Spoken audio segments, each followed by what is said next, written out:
بسم الله الرحمن الرحیم. زما نوم ډاکټر وقار حسن دی او زه آرتھوپیډک ډپارټمنټ کې بطور اسسټنټ پروفیسر د خدمات سرجن ورکوم. څوک ډېر خلک دا تپوس کوي چې د سټ بیماریانې سټ اورېدل چې دی د هغې څه حل دی. لومبۍ خبره خو دا ده چې دا په سټ کې دا تکلیف چې دی اکثر سهار چې راپاسي دا کېږي دا ولې کېږي. لومبۍ وجه دا ده چې یا خو چې دی انسان ډېر زیات څه ورته وایي چې الرټ خوب نه کوي او ډېر زیات بېغمه خوب وکړي او په هغې کې ده ته دا پته نه لګي چې د هغه سټ څنګه پروت دی، بالښت د پاسه پروت دی، بالښت لاندې پروت دی.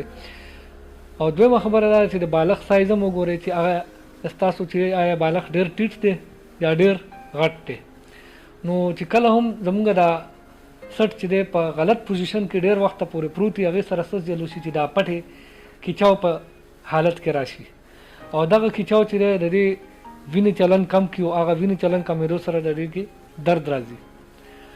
چې کله انسان پاسي سهار او هغه لږ هم حرکت وکړي نو هغه حرکت او د درد هغه یو سلسله چې دی یو بل سره مخکې وروسته لکه د سایکل غونته زیاتېږي او په دې کې حالت دا راورسي چې انسان بالکل سټ نشي خوځولی. ایون چې په کوږ حالت کې که ونښتو نو بیا په هغه کې بنښتی بیا به سیده کېږي نه. اوس په داسې صورت کې چې دی لومبۍ خبره دا ده چې مالش چې دی ډېر خلک وایي چې مالش کوو خو ساینس دا وایي چې په لومبۍ 24 غنټو کې چې تاسو اول دغه وکړئ دې له یخ ټکور ورکړئ او هغې نه پس 24 غنټو نه پس که هم دا درد وي نو بیا به وله ګرم ټکور ورکوئ.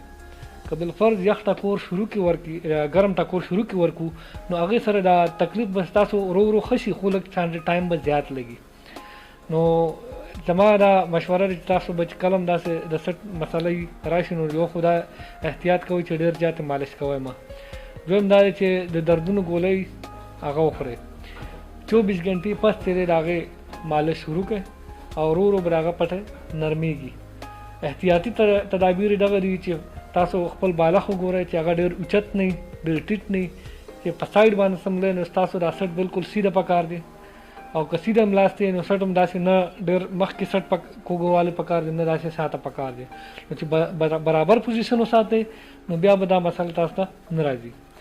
او که فرض کړئ ورځ 2-3 کې تاسو ته آرام نه راځي نو بیا به ډاکټر سره پرې مشوره وکړئ نو هغه به ته د هغې متبادل دوا تجویز کړي او د هغې نه علاوه فزیوتراپي هم اویلیبل ده. ورزشونو ځای دی په هغه کې هغې خپل مشینونه وي د هغې سره د دې ورزش وشي او دا پټې نرمې کړي د هغې دپاره.